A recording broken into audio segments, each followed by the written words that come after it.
The next time you need auto parts and accessories, trust the parts professionals at the 96 Atlanta area O'Reilly Auto Parts stores. Our professional parts people know what it takes to get the job done right. Professionals have counted on O'Reilly Auto Parts for decades. Now you can too.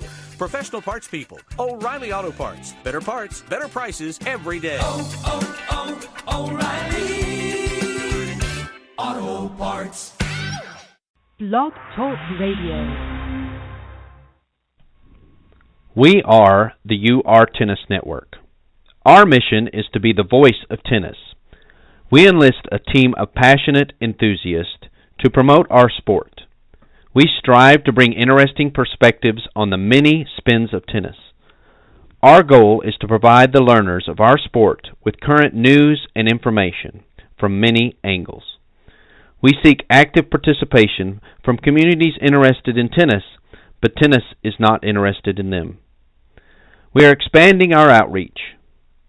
Tennis is a true lifetime sport that needs to be talked about, and the UR Tennis Network pledges to pursue this idea relentlessly. Good morning, and thank you for tuning in an hour early to this week's Parenting Aces radio show on Blog Talk Radio's UR Tennis Network. I'm your host, Lisa Stone, and today we're going to be talking about college tennis and the transfer process, how that works, and why students choose to transfer schools, and for that matter, why coaches choose to transfer between universities. Our guest today is Ross Greenstein of Scholarship for Athletes, and those of you who have been following Parenting Aces for a while know that I think Ross has an incredible amount of knowledge and is an unbelievable resource to those families that have a junior tennis player looking to play at the college level. Ross has helped us tremendously. If you read my son's profile on tennis recruiting, you saw that my son talked about how much Ross helped him through the recruiting process. And so I'm just so grateful to him for taking the time to join us this morning to talk about transferring and what's involved. I do want to play a quick commercial, and when we come back, Ross Greenstein of Scholarship for Athletes. Warning. Orthopedic surgeons are seeing an increase in overuse injuries when young athletes perform the same repetitive stressful motions over and over. Pitching, tennis, weight training, even long swimming workouts can cause overuse trauma that may require surgery. If your kids play and train hard, visit orthoinfo.org or stopsportsinjuries.org. A message from the American Academy of Orthopedic Surgeons and the American Orthopedic Society for Sports Medicine. Welcome back to the Parenting Aces radio show on Blog Talk Radio's UR Tennis Network. I'm your host, Lisa Stone. If you'd like to call in and chat with us today, that number, as always, is 714-583-6853. Again, 714-583-6853. We'll be talking with Ross Greenstein of Scholarship for Athletes. Before I bring Ross on the line, though, I just want to remind you guys that tonight, Tuesday, USTA is having another one of its Team USA forums. It's at 8 p.m. Eastern tonight. If you go to the Parenting Aces Facebook page, you'll see the registration link on there for tonight's forum. And the topic tonight is going to be on developmental pathways, and Mark Kovacs is going to be the guest speaker. I think Martin Blackman, the new chair of the USTA Player Development, is going to be on the call as well, so definitely worth tuning in. That's at 8 p.m. Eastern tonight. So, without further ado, let me bring Ross on the line, and let's jump right into today's conversation about transferring for college athletes and also college coaches. Ross, thanks so much for joining us. I know it's really early where you are on the West Coast, so I appreciate you being on the line with us. Thank you very much for having me. It's always a pleasure. Before we jump into this whole transferring topic, I wanted to just give you an opportunity to talk a little bit about the college information session that was held yesterday. I'm not even sure which tournament it was that hosted it, but I know it was at one of the SoCal events, and maybe you can tell us what went on there and what was shared, and hopefully shed some light on some things for my listeners. Last night, I think it's USPTA and Amanda Fink here from San Diego put on a college knowledge event at our SoCal Sectionals. SoCal Sectionals has been going on, I think, for over 100 years. It's an unbelievable event. They have over 1,000 players in the tournament, 12s to 18s. They block seed the best players to the second part of the tournament, and a bunch of kids have to qualify. Usually a 128 draw qualifying, and 3 college coaches were there. Dave Schwartz, the women's coach from CMS, D3 coach. Trevor from UC Irvine, D1, and Rance Brown, the women's assistant or associate head coach at UCLA. So it was great. Unfortunately, there weren't as many parents and kids there as should have been, but it was a great event, a lot of good information, and the parents were very appreciative that were there. Well, that's good. I've been encouraging more and more of these kind of events. I know you encourage USTA to put them on as well, and I think knowledge is power when it comes to college tennis and the recruiting process. It is incredibly complicated. I'm not afraid to admit I called you God knows how many times during my son's whole experience, asking some dumb questions, some good questions, I hope. But I mean, it's a crazy process, and it's anything but straightforward. So I know you have some great information on your website. You share great info on your Facebook page, and so for my listeners, I hope you guys are following Ross and Scholarship for Athletes to stay up to date on what you need to be doing. And let me just also point out, and Ross, I'd love to hear your thoughts on this. I actually got an email from one of my readers yesterday who was just going through the process of signing her son up for the NCAA Eligibility Center, which every high school sophomore and beyond needs to make sure they've done.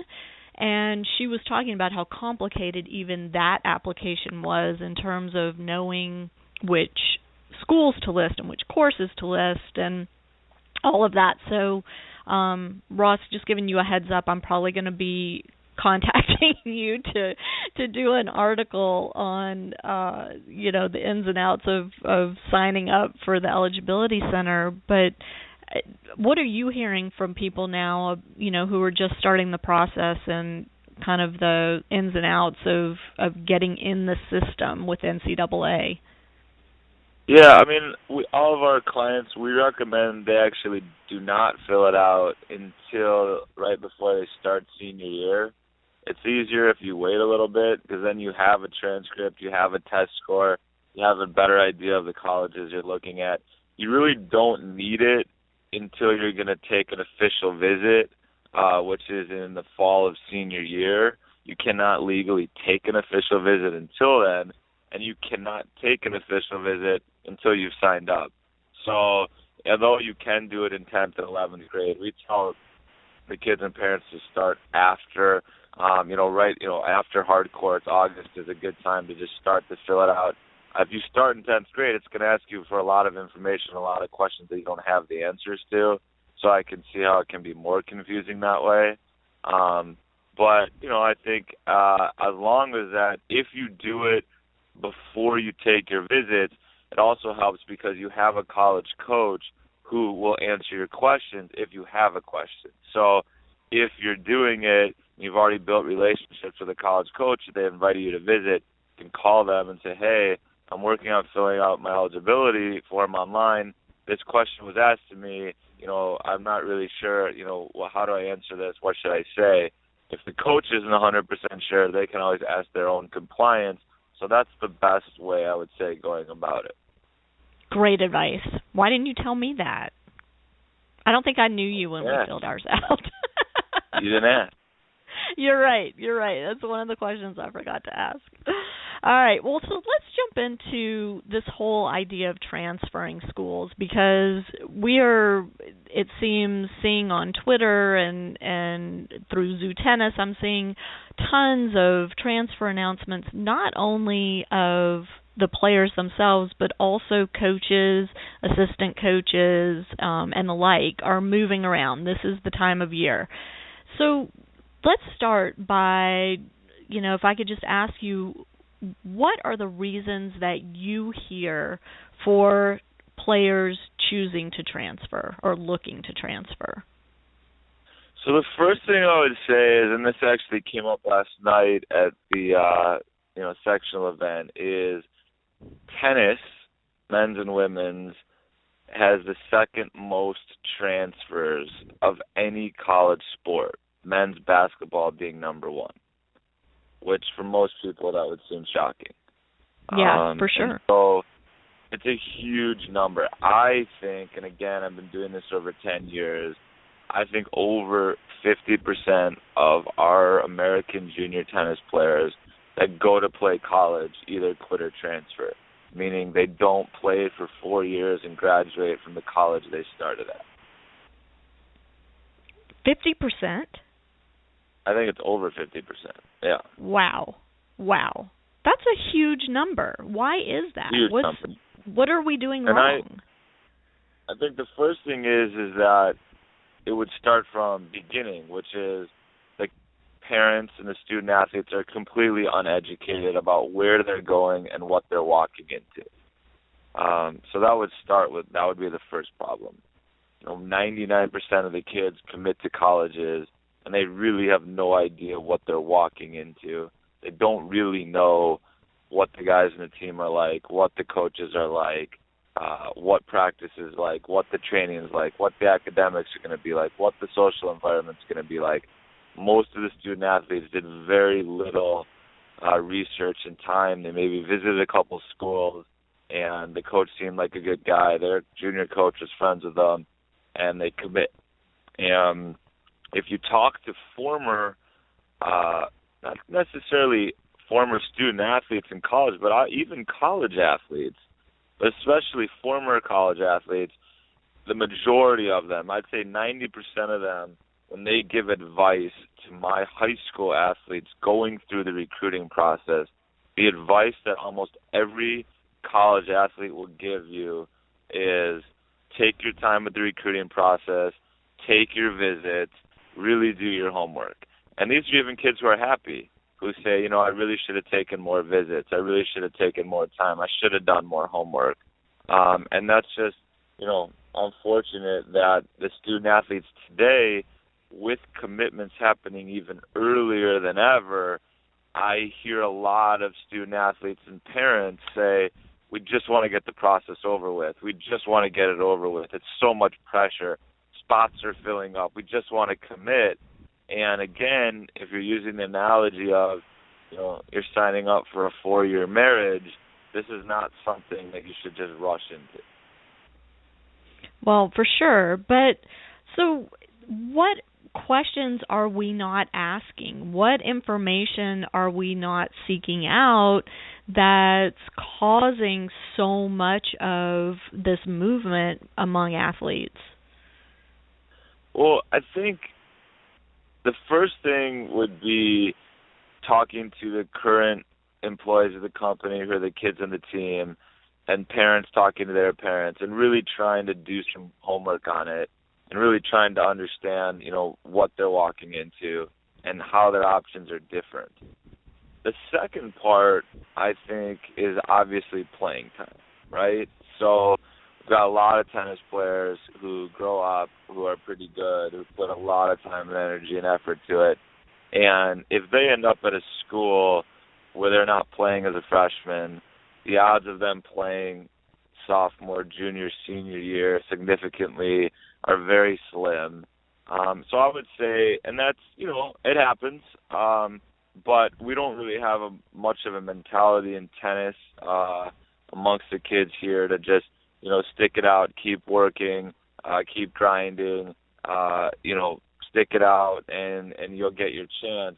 It's pretty common for a lot of the tennis players, if they're not playing right away, to just say, okay, like, I'm not having fun here, I'm not playing, I want to leave.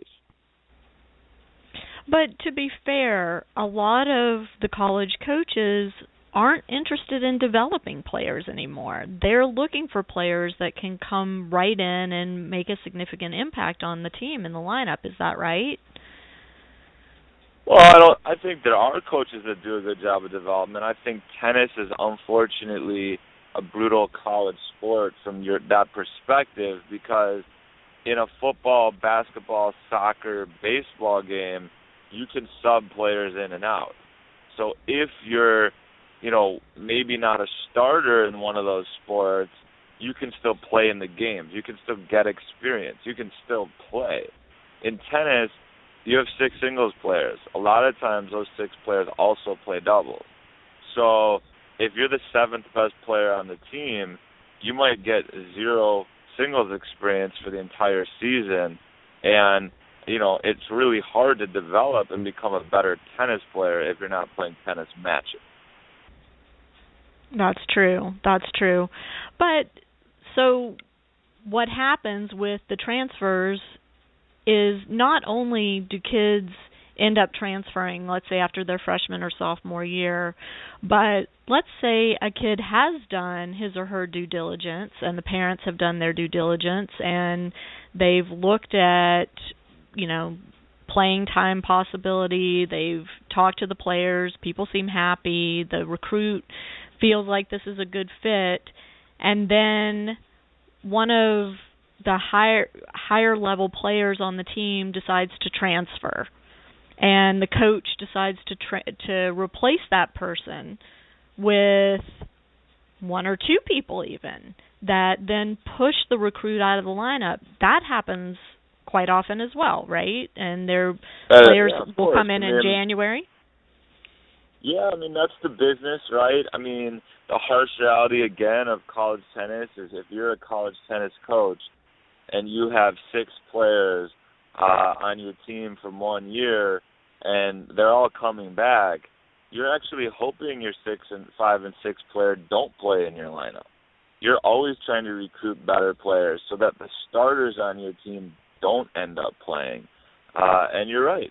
You might play 1 year and get pushed out, or you might think you're going to play and recruits come in, but that's the coach's job. And ultimately, that's life, right? That's how business works. That's how life works. They're always trying to hire better talent, better people, and they're trying to win. And you're just, really what you're talking about is correct.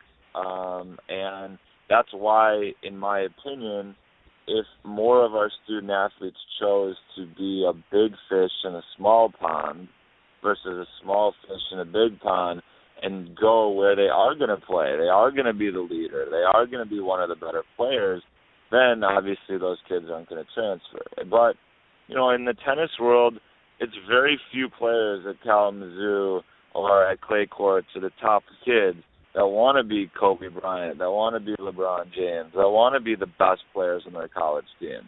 They want to be the leaders. They want to go in there and be right away, a star and one of the better players. We don't have a lot of those kids. And that's a big reason for why so many of the kids transfer. And why do you think that is, that we don't have a lot of those kids? What are the kids looking for instead?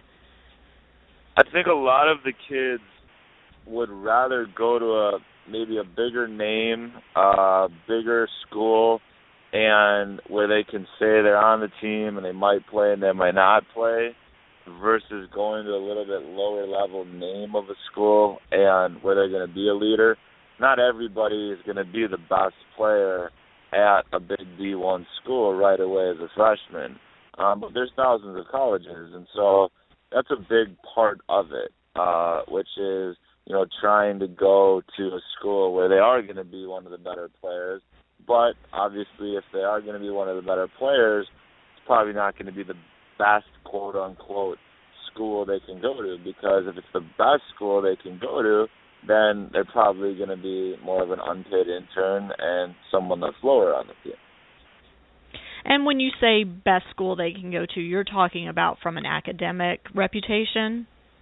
No, I mean more from a tennis reputation. I mean, if you're a junior tennis player, it's going to be harder to be the man at a school that's ranked 25 in the country than 75 in the country. Gotcha. But if you're good enough to be on the team that's 25 in the country, most kids would take that over going to the school that's 75 in the country. And the school 75 in the country might have a better coach and better academics. They'll still choose to go to the 25 in the country because it sounds better to be on the team that's 25 than be the leader of the team that's 75. Interesting. And so, as parents, what kind of conversation should we be having with our kids about this? Because, well, I went through this with my kid. You know, at first he was dead set. I'm going to Georgia. That's it. You know, and luckily he had a reality check over the course of the recruiting process and realized, yeah, he could probably go there, but he wasn't going to play. And wouldn't it be way better? Go ahead. I think so. Every family's different, right? And it's hard to really tell parents, what they're in this for. And I think junior coaches obviously should be taking the bulk of the responsibility. My opinion is if 50% of the kids are quitting and transferring, that means that 99% of those kids are growing up at junior academies and being coached by our junior coaches. It's their responsibility, in my opinion, to educate the parents and kids to make sure they do end up at the right schools and are not transferring. And that conversation starts with, if you ask me, okay, what student athlete going to be happiest, which should be the most important thing? Well, my clients who are happiest are the ones that are playing, that are in the lineup, that are contributing. I've had so many kids tell me, man, it's hard to walk around campus and people come up to me and say, congratulations, I saw your team beat, X team or beat the rival team, and they did nothing but cheerlead during the match. And so I think that's the biggest thing I would say. If you're talking about happiness and you're talking about transferring, I would say it's playing time. Go where you're going to be highly recruited with a coach, you have a really good chance of playing, and that's going to make your child happier. Very few tennis players that I've seen love waking up at 6 in the morning, running, lifting, training, and just to be a part of the team but not play. Are there kids out there that can do that? Yes. But it's hard to do it, and it's hard to do it for 4 years. And so that would be my first thing, would really try and let your kids know that, if they go where they're going to play and be a bigger fish, they're going to be happier.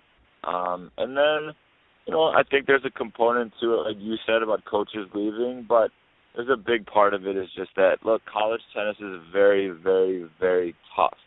And the kids are not educated on what they're getting themselves into. And the odds of them loving their coaches are slim. But we don't all love our bosses, and that's life. These coaches are our bosses. They're not going to do the things that these kids want them to do.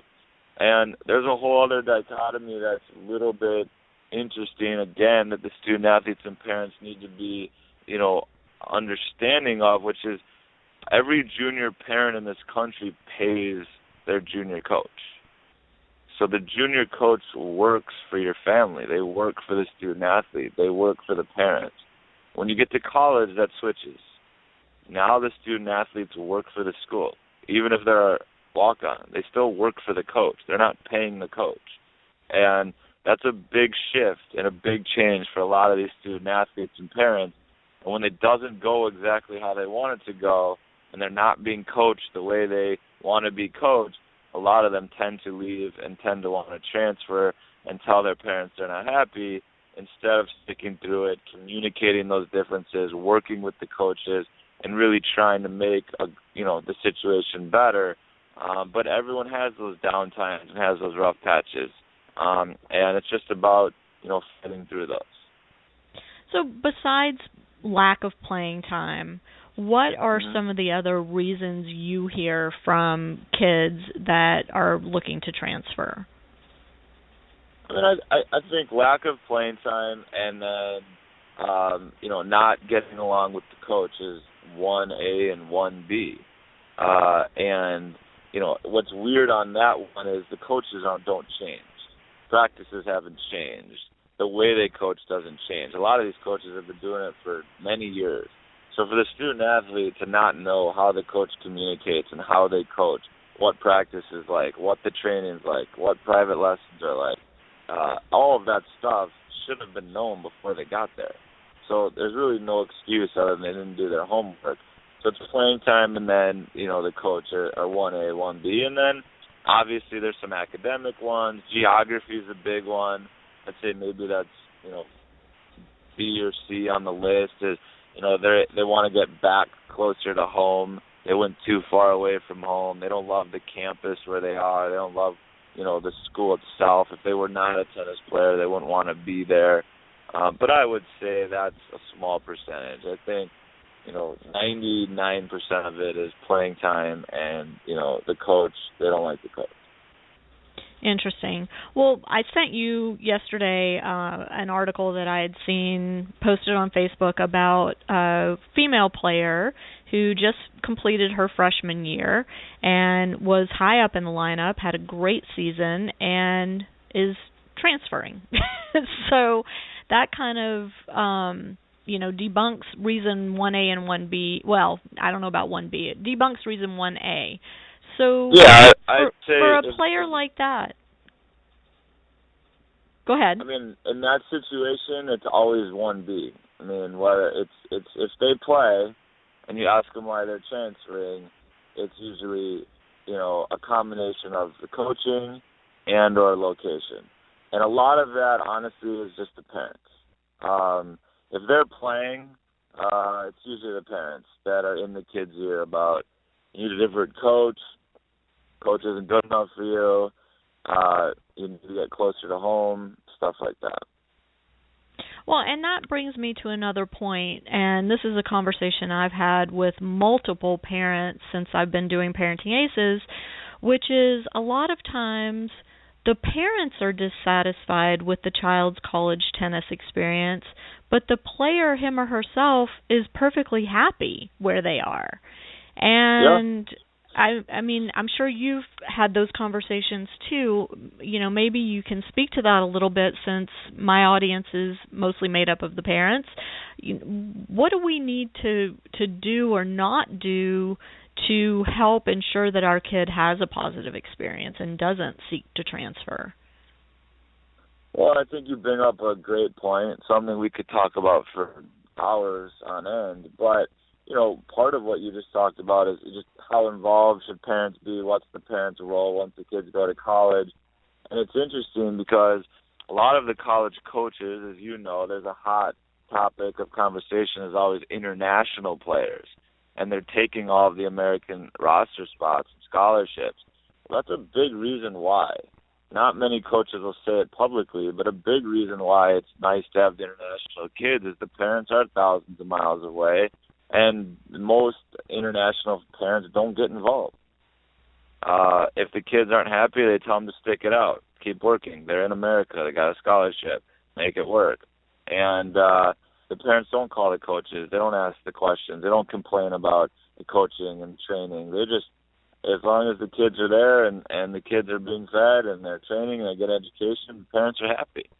And so I think as a parent's role, for the parents listening, they really got to let go. They can, be a sounding board for their kids. Just like, Lisa, you have a good example. You have older kids.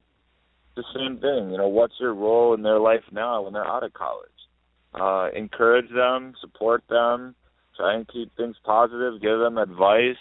But ultimately, the parents should not be getting involved with the details of their kids' college experience. And my best advice for the parents to give to the kids is go in and talk with the coach.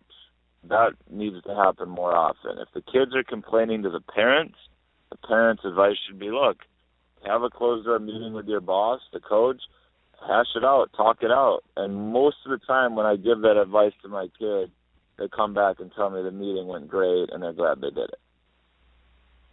Yeah, that's great advice. But you know as well as I do, because you've been doing this long enough and you're now a parent yourself, that it's very difficult to hear your child be sad or disappointed or unhappy. And, the instinct is to go in and fix it. And that's our parenting culture right now in this country. It has been for a while.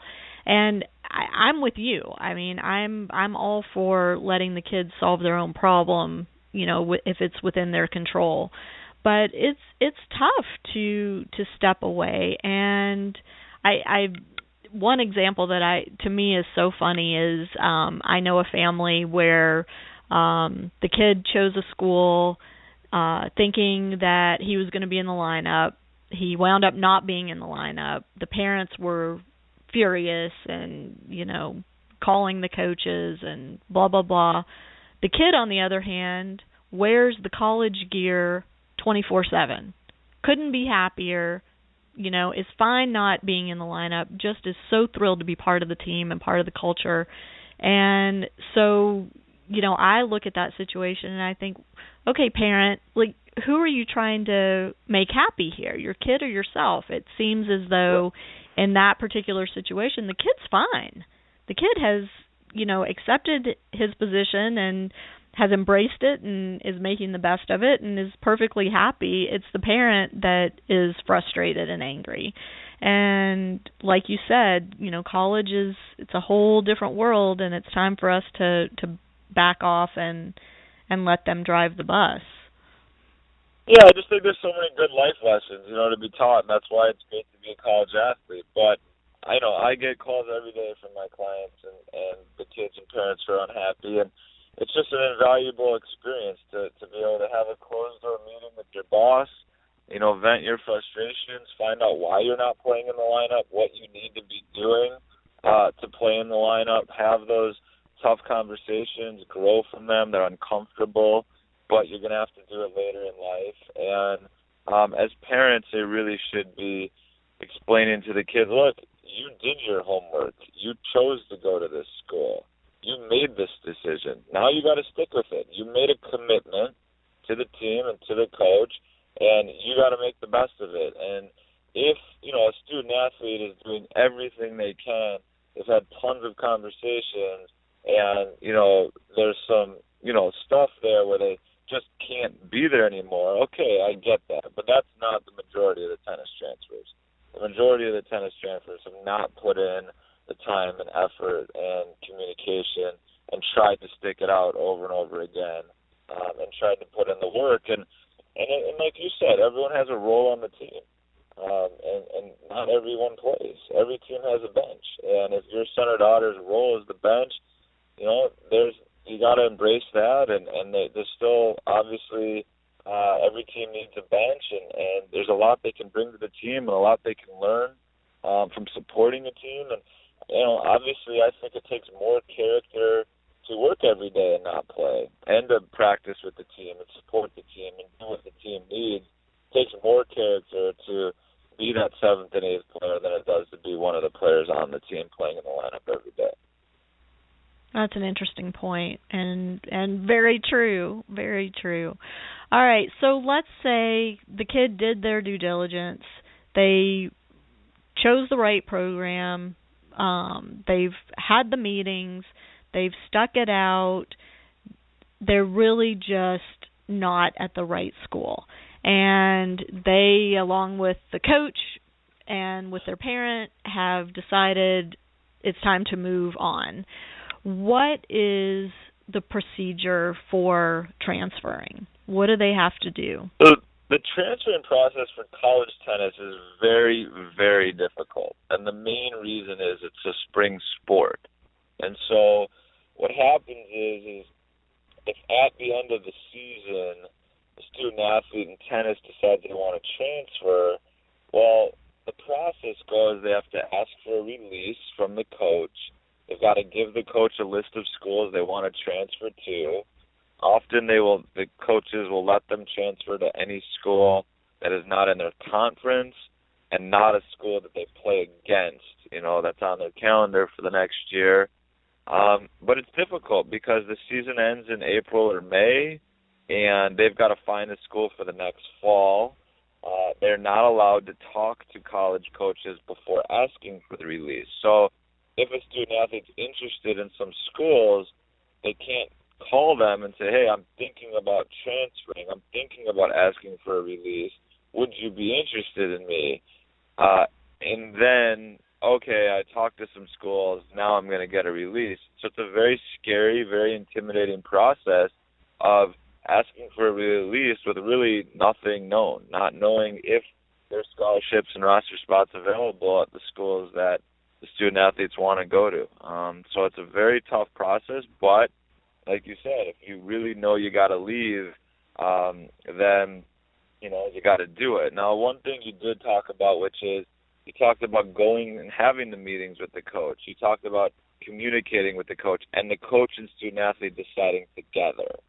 And what I would tell you from experience is if the student-athlete has put in the work and they've tried everything, they've communicated everything, and they have a good relationship with their coach and teammates, but it's just not working out because they want to go where they're going to play more, or they want to go closer to home, or they want to go where there's different academics, it's much easier to transfer. It's infinitely easier to transfer if the coach is going to speak highly and positive about you.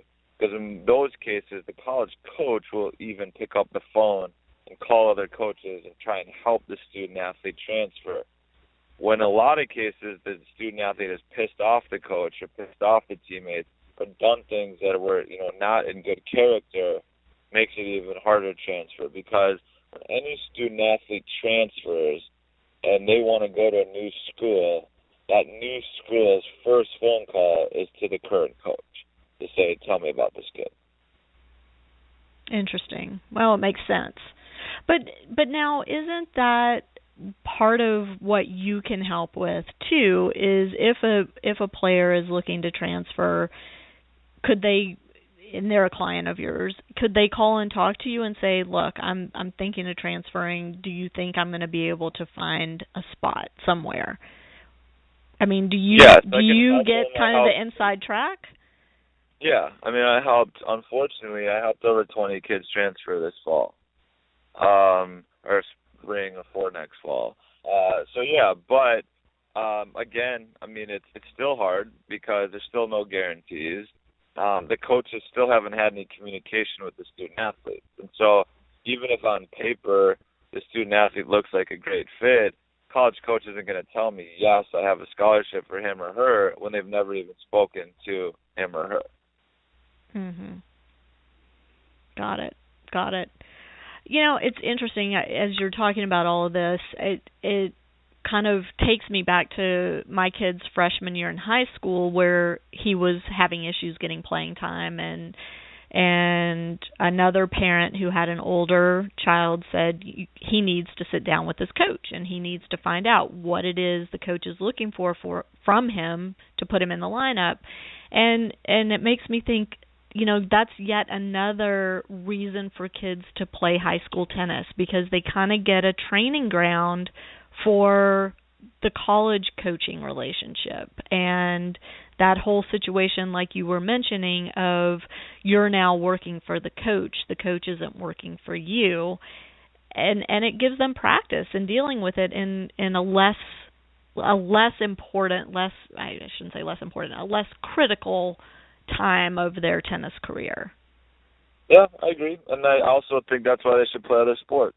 Playing other sports, playing a team sport is great, even if it's at a lower level, like you said, just so they have the experience of being on a team, having a coach they're not paying, technically they're not, it's working for them, have those conversations about playing time and what's expected and learning how to be a leader and communicate. And it's unfortunate, but the life skills are what the college coaches talk about. Every college coach is talking about character and life skills, and unfortunately our tennis players in our country, majority of them, are struggling mightily with the communication skills, the leadership skills, And a lot of it is that it's an individual sport and not a team sport, and they're not learning those things. And a lot of it, they're not learning them from school, and they're not having those tough conversations. And so you're 100% correct that, high school tennis and other sports would be great.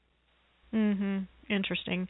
And so, okay, now the kid has had the conversation with the coach, has informed them that he or she is going to transfer.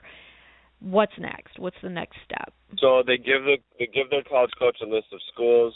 The student athlete has to get their transcripts and the release and a resume together. They email a bunch of new coaches, letting them know they're looking to transfer, and here's my transcript, and here's my release from the school, and I'd love to talk to you. And then the recruiting process starts again, where they go visit the schools, they talk to the kids in the team, they talk with the coaches. It's pretty easy for the college coaches to know the student-athlete's level because they played in college, not juniors, where it's easy to know who you beat and who you lost to.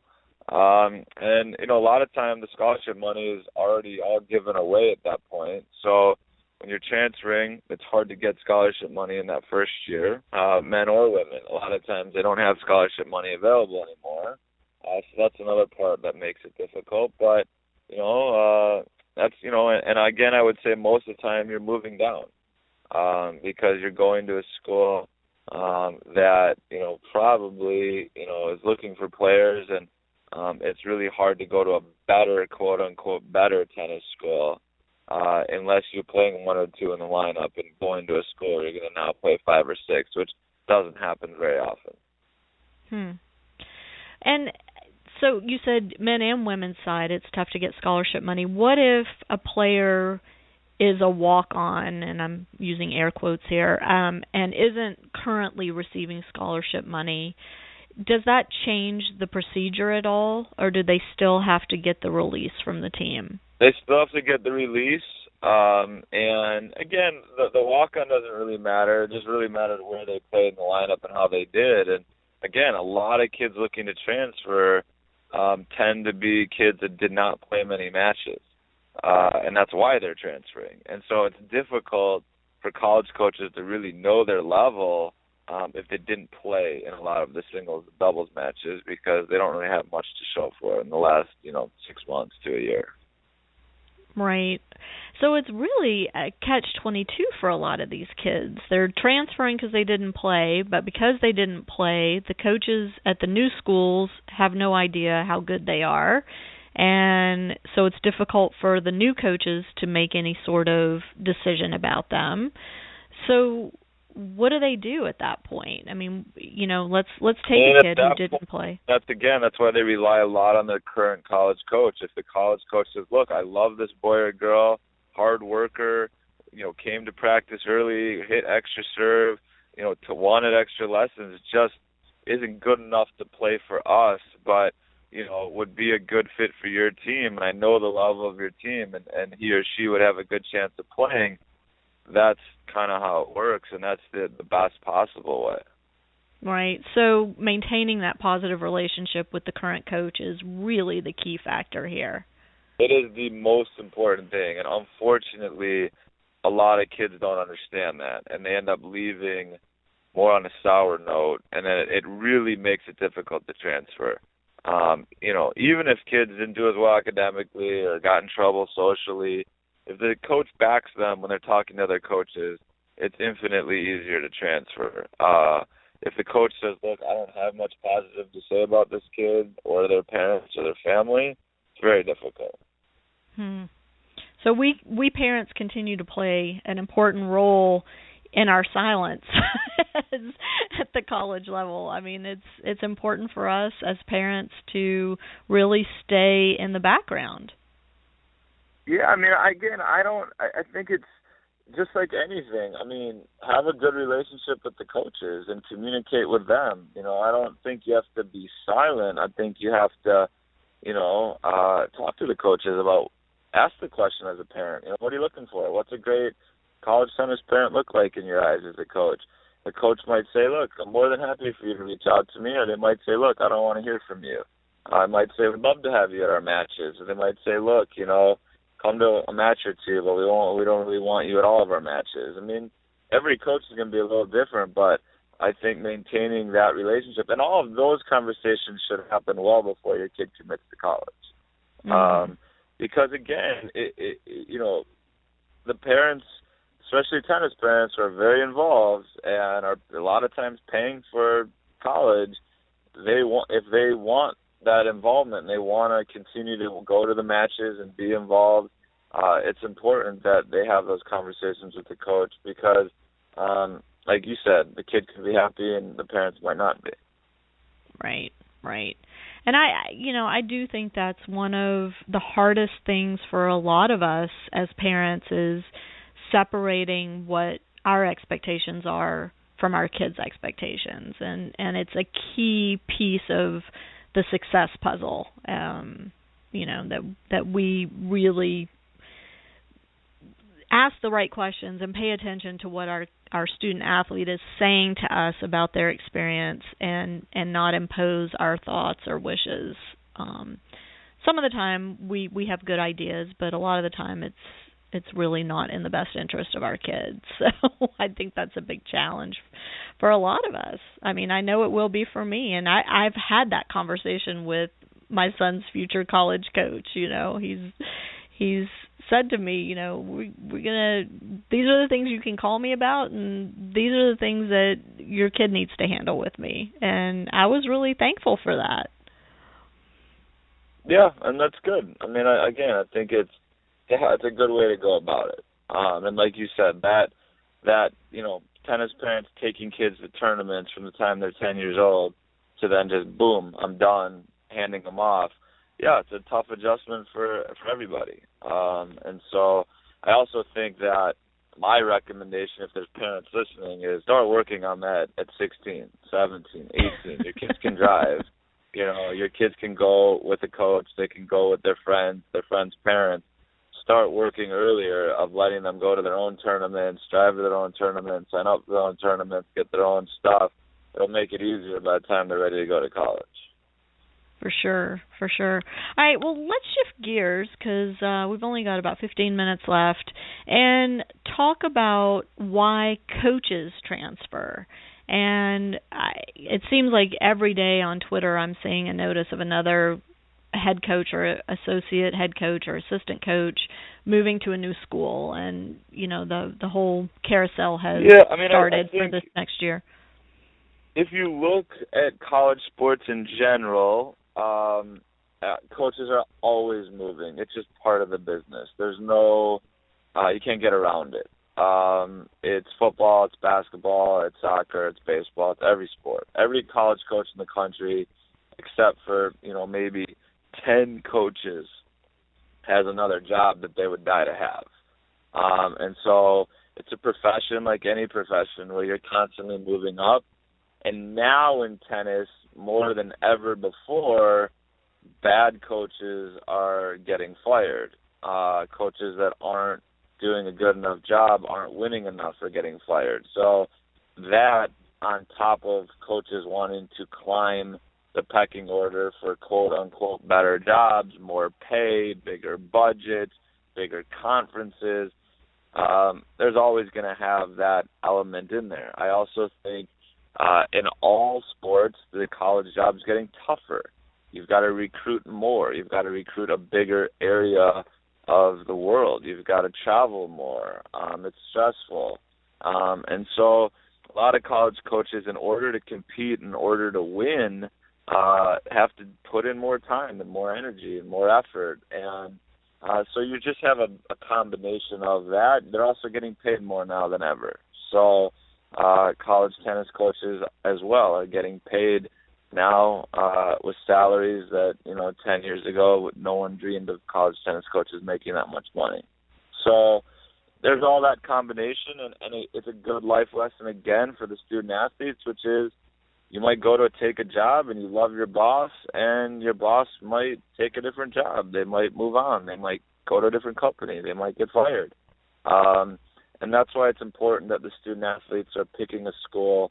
Yes, the coach is important, and yes, they should be a big part of it, but you should be going to a school where you would be going if you were not a tennis player, and if your coach were to leave, you would still want to be there. With that said, I really feel like there's a lot of really good young coaches in the business.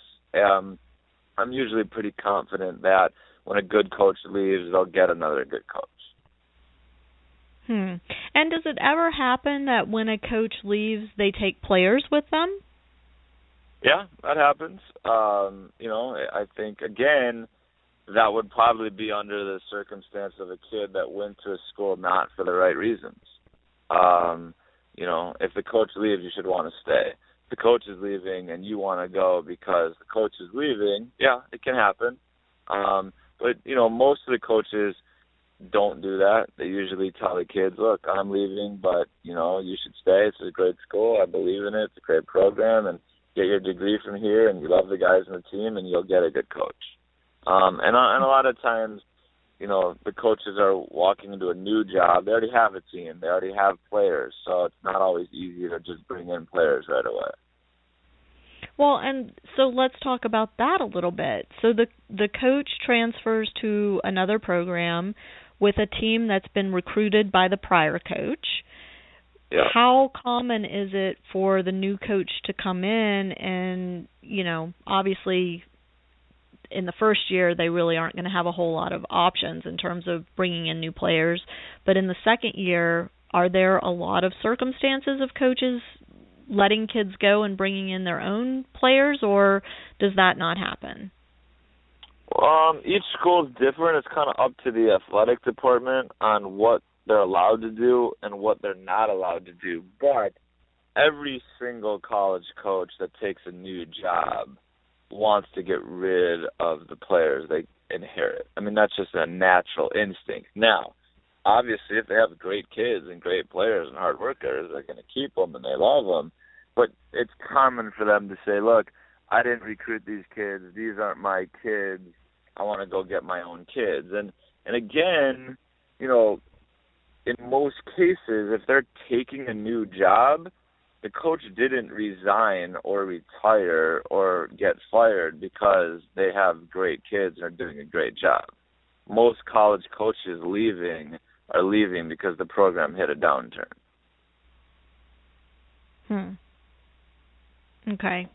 But isn't there some sort of NCAA rule, and maybe I'm dreaming this, that kids can't be released from their scholarship for performance? Yes, I'd say it's an unwritten rule. Some schools, essentially some schools now are doing 4-year scholarships, so it has to be for 4 years. Other schools, it really is a 1-year contract, and it's an unwritten rule that based off performance, you can't get your scholarship cut, and it's really up to the athletic department. If you inherit a team and you have a boy who's on way too much scholarship money, you can go to your athletic director and say, look, this kid, I didn't give him the scholarship, the old coach did. This kid's on way too much money. Can I cut the scholarship amount? And some athletic directors will say yes, and some will say no. And so as a parent, again, because all of this stuff, you don't expect any of it to come up with your child. You go into this college tennis thing expecting your kid's going to stay there for 4 years and have a great experience, right? But the stuff comes up. How do you find out what the athletic director's stance is on this stuff? And don't athletic directors change jobs often too? They do. But again, that's all about doing your homework before you sign with the school, about talking to the athletic director, associate director, about what their policies are on this kind of stuff, and what happens if the coaches leave, and what happens, what can you get a scholarship, cut for, and what can't you, and what's their stance, and talking to kids on the team who have been there and talking to the parents who have been there to kind of find out what the situation is. But I would say for all parents, don't expect to have the college coach for 4 years that recruited you. If you have the same coach that recruited you all 4 years you're there, you're in the minority. And so the turnover is that rampant. Yeah, but you also have to think about it. I mean, you're talking about basically 5 years of a coach being there, and now kids are even committing earlier. But 5 years is tough. And now some coaches could say, well, I've had my job for 10 years. Okay, so there's a group of kids in there that got you for all 4 years. But there's a group of kids that you came in and coached that didn't get recruited by you. That's a big number. And then at some point that coach leaves, there's another group that is going to have a different coach. And so it's a pretty big number of kids that are, majority of the kids are not going to have the same coach for 4 years. And so let's talk about associate head coaches or assistant coaches, and I'm still not clear on what the difference is between those two titles other than I suspect salary. It's just a title, technicality. It's not. It makes the assistant coach look like they're, more important than just an assistant coach. But they're always on the move too, right? I mean, the odds of you having your assistant coach is slimmer than your head coach because assistant coaches want to become head coaches, and they want to get better jobs, and they want to get paid more, and they've got families to support. And, again, that's just part of the business. And there's a lot of movement from a college men's team to a college women's team and vice versa, right? I mean, so just because someone's coaching a men's team now. Yeah, I think for sure. I think, better pay, better job opportunities, and it's a very small group. That's the other thing. I mean, the coaches are all friends. They all talk. They all know each other very well. We played against each other in juniors. We've, coached with each other. We've coached against each other.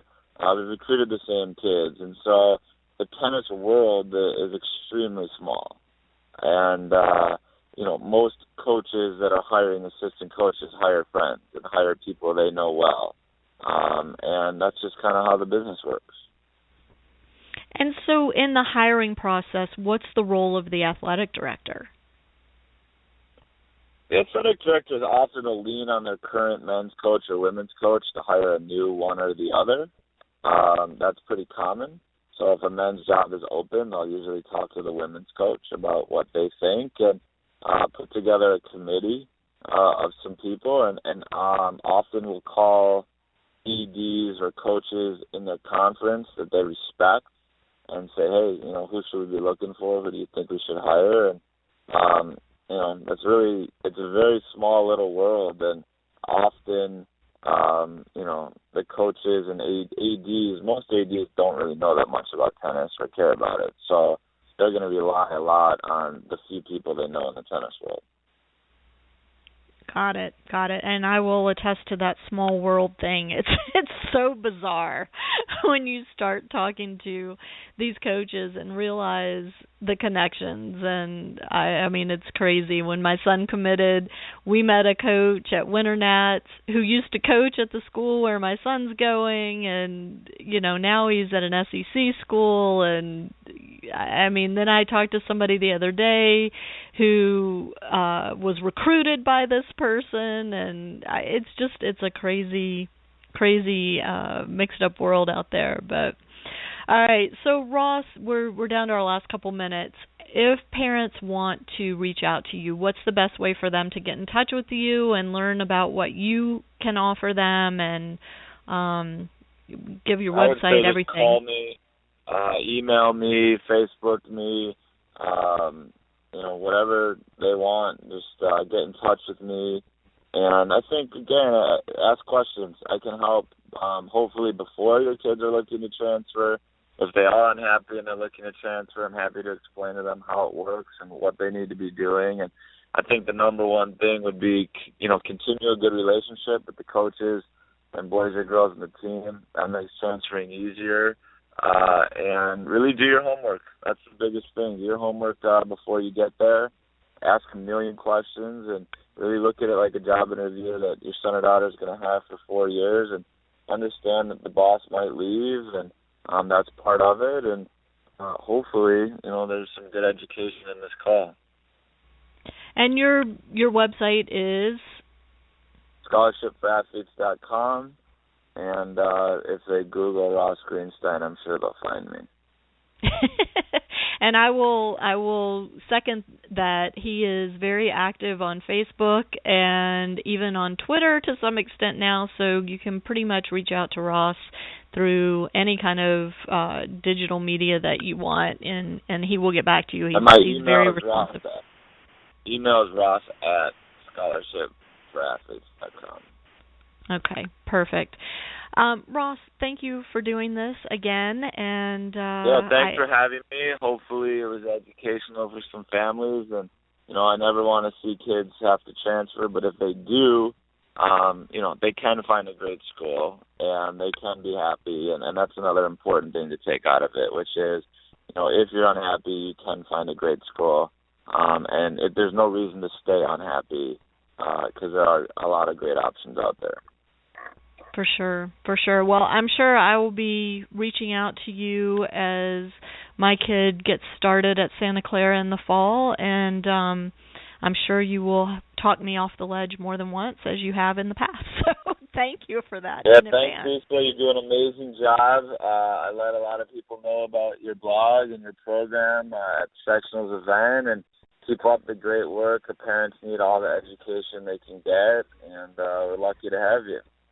Well, I feel the same about you, so it's a mutual fan club. So thanks again. To my listeners, thanks for tuning in. I hope you got some valuable help today from Ross. He is always an endless source of information for me, and so I hope you will check out his website, scholarshipforathletes.com, and call him up or email him if you've got any questions about this whole recruiting thing, because it is complicated, it is topsy-turvy, things change on a dime, but if you stay on top of it, if your child asks the right questions, if you as a family do your homework, hopefully the end result will be worth all of the stress and strain in the process.